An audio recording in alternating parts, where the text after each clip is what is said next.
I felt so bamboozled, I think. First off, there's no guide to divorce, just like there's no guide to life. Divorce and the journey that I am on, I would never have even envisioned.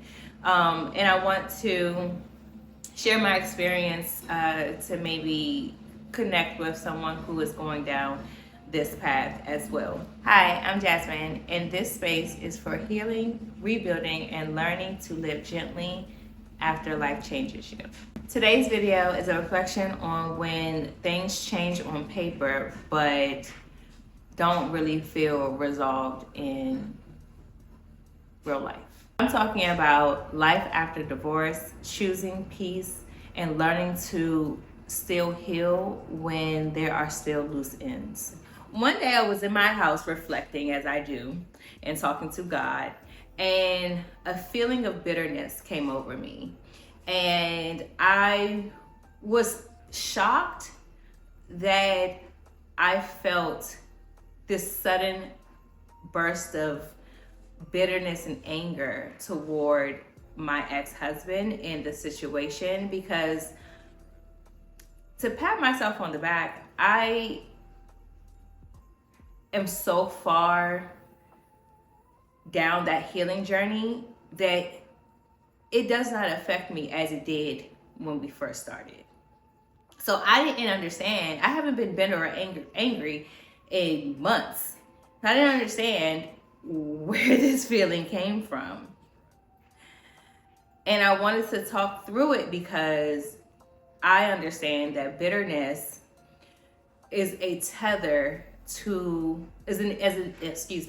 bitterness is an emotional tether to the person in that situation, in your situation. So for me, it's my ex-husband. I felt a sense of bitterness during a time where I was struggling. I was struggling because of, what's going on in the world, in this country right now. And unfortunately, I needed help. And I don't get the assistance that I thought that I would at the start of my divorce process up until now. So my divorce was finalized a year ago, December 2024, and I didn't have a typical divorce. I was divorced in 6 months. We both agreed on a mutual consent absolute divorce, meaning that we mutually understood that the divorce was ending, and we were going to go to mediation, which we did. We filed the paperwork together. We went down to the courthouse together to file the paperwork for the divorce. And I thought that we were going to separate at least a little bit amicably. That is how I went into it. And at the beginning, that is what he agreed to.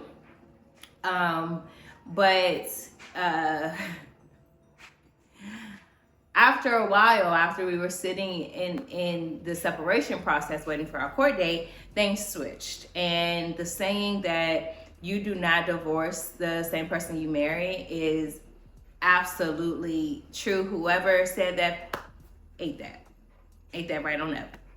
Because what I went through in those 6 months from July 2024 until we were our divorce was finalized December 2024. I have never been through such mental warfare in my life. I don't want to detail any of it, but it was just not a great time after he realized I was serious about leaving.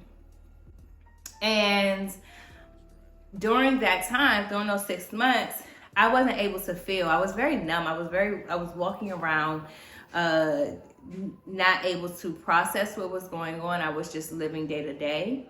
And it wasn't until divorce was finalized and finally start to process so I could start healing. So the beginning of 2025 was where I was processing, I was going through my feelings, I was feeling my feelings.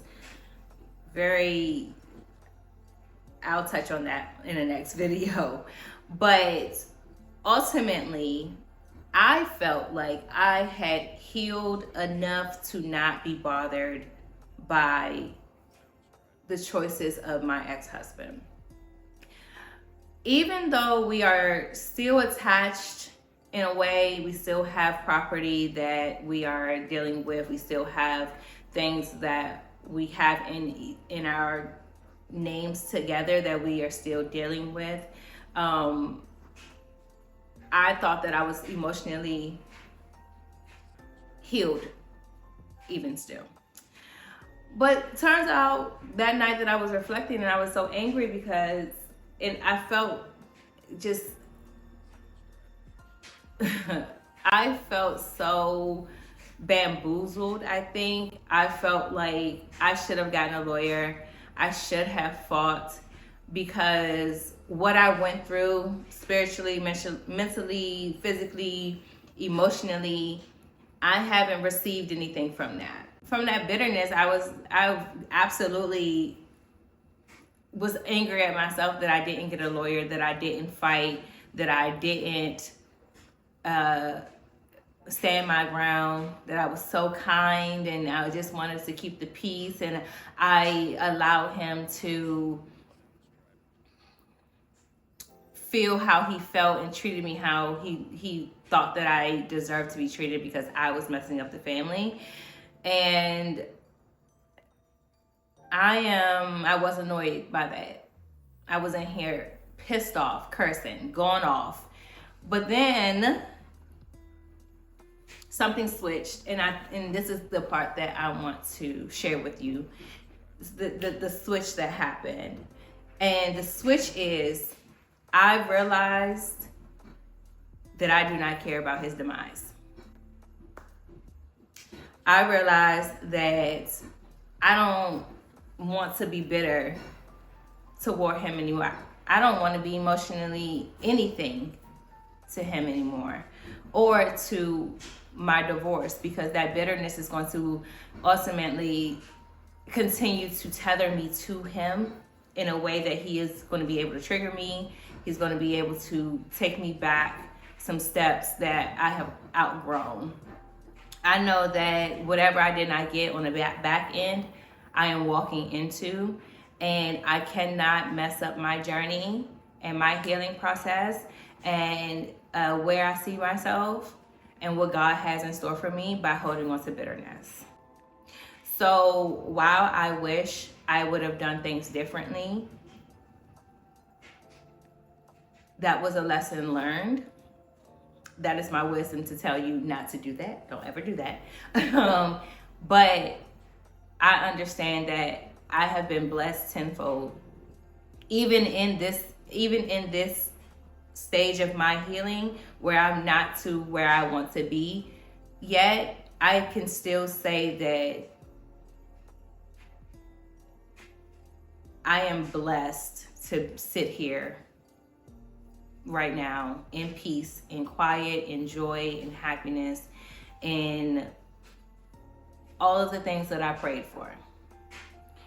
And I can't allow bitterness to hold me back from that. I say all that to say that if you are in this stage of your healing journey, if you are contemplating letting go of that emotion, that bitterness in your heart, that guilt in your heart, I encourage you to do so. That is one notch on your belt of your healing journey, and my goodness, it is a beautiful notch to have, let me just say. So I hope you enjoyed this video and my reflection. I would love to hear your perspective in the comments. So let me know what you think, and I will see you in my next one. Bye.